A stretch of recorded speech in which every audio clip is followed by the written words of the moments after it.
Greetings, beautiful earthlings. My name is Star. If you are new here, I don't know how you found me, but I am super grateful to have you. And if you are returning, y'all the real MVP, you already know.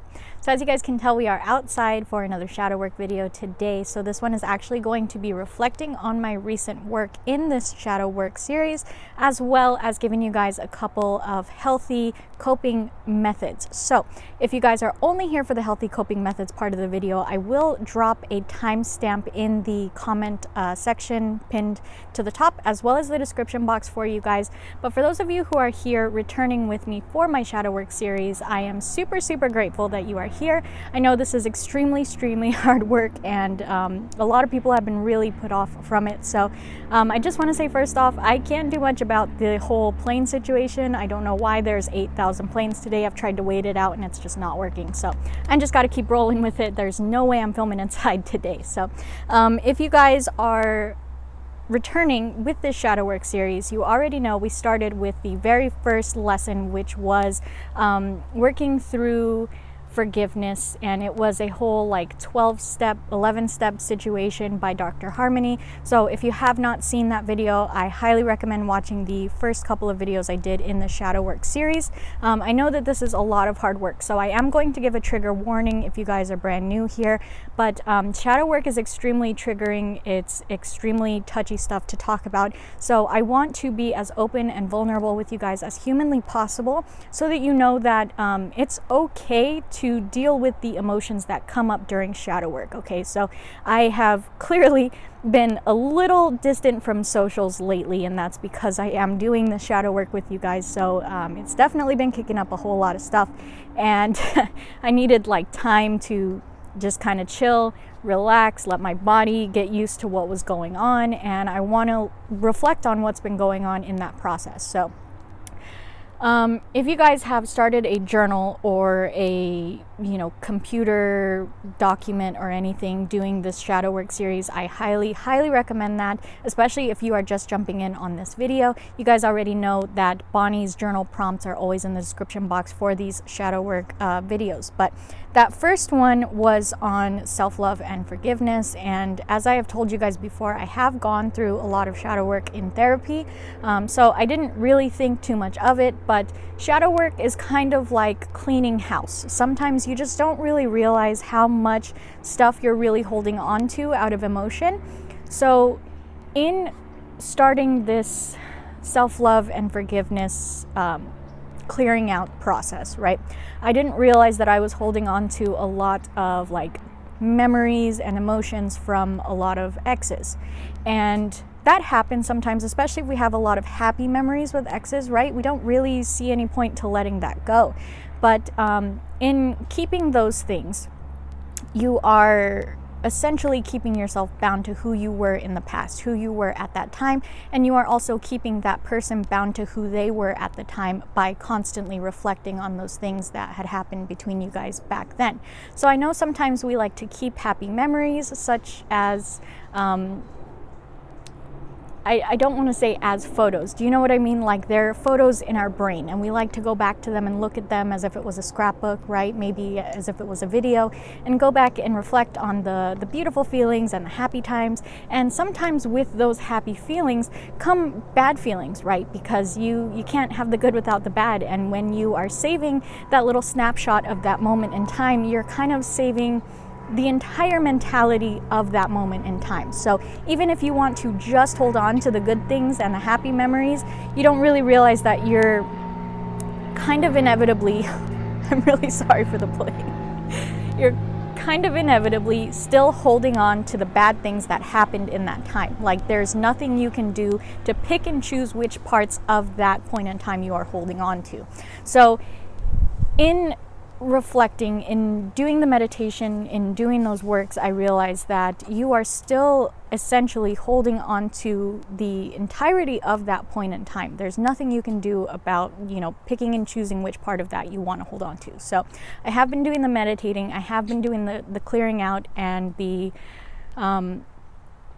releasing of those energies. And I started the same way that I told you guys to start, with the smaller things at the beginning, so that those are easier to release and you're clearing out a couple of cobwebs at a time to work up to the bigger things. And in doing those little things, I didn't realize that I kind of ended up jumping into a couple of big things really fast at the same time.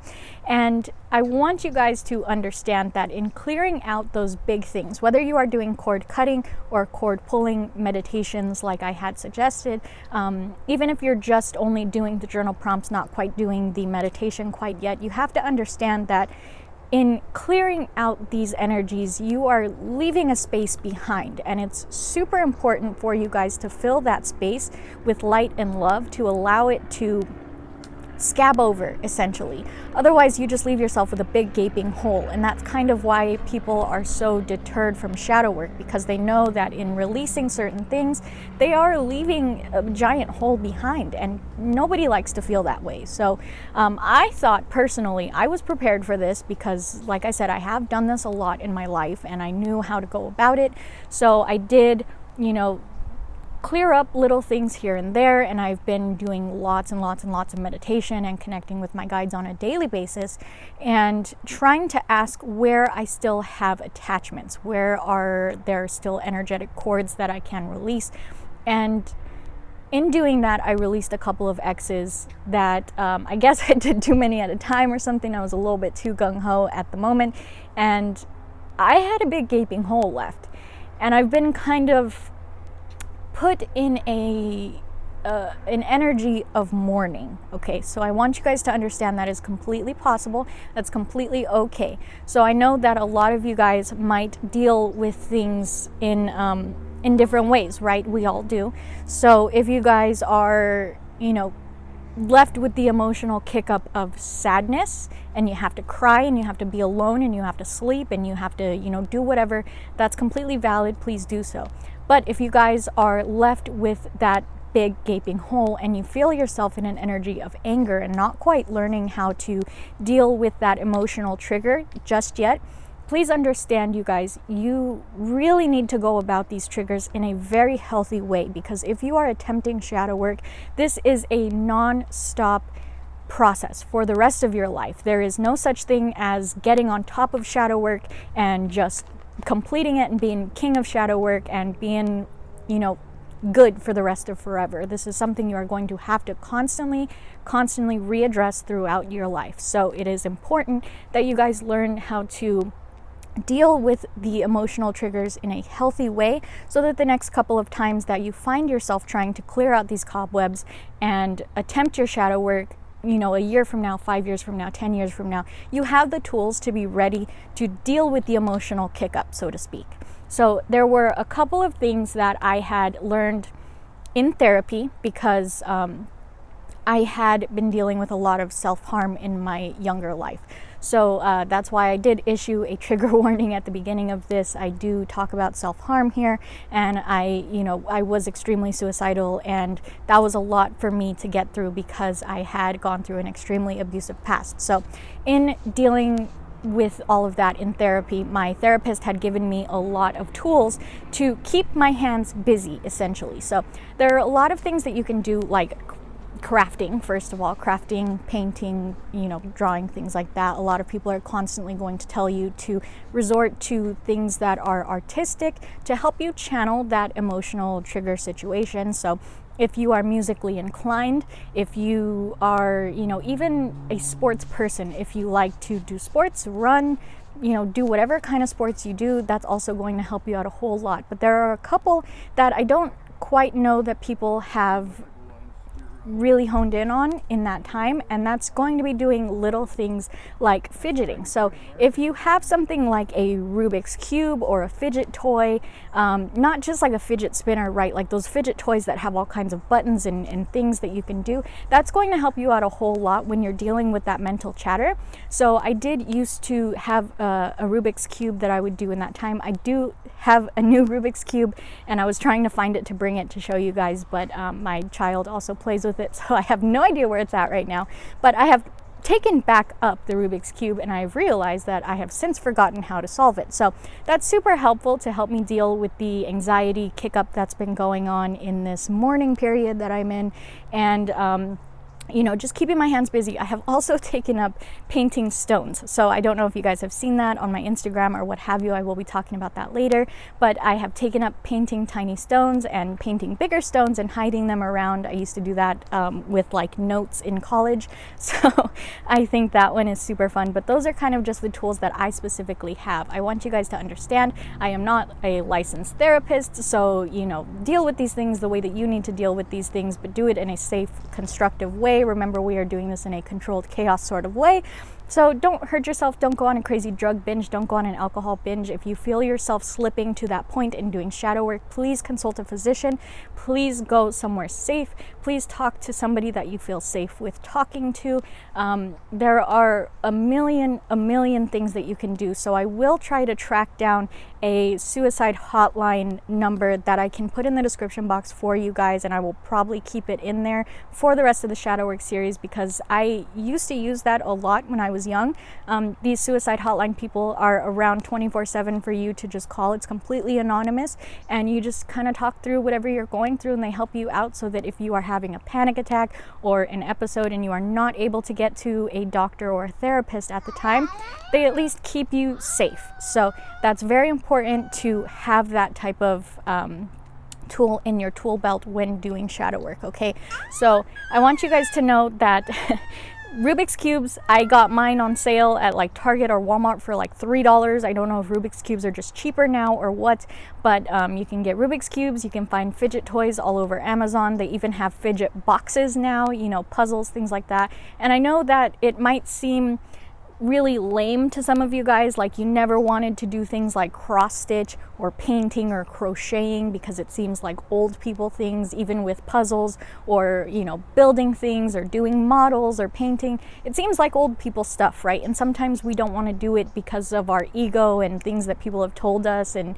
they make fun of it. And I understand that that's a thing, but you also have to understand that your safety comes before what anybody thinks, okay? So please find something to do that is constructive, that keeps your hands busy. If you are like me and you are in a position of anxiety and you have self-harm tendencies or any of that stuff, please don't resort to unhealthy things like overeating or binging or I don't want to say too many things because I don't want to trigger people in this video. This is supposed to be kind of like a good outlook video, you know what I mean?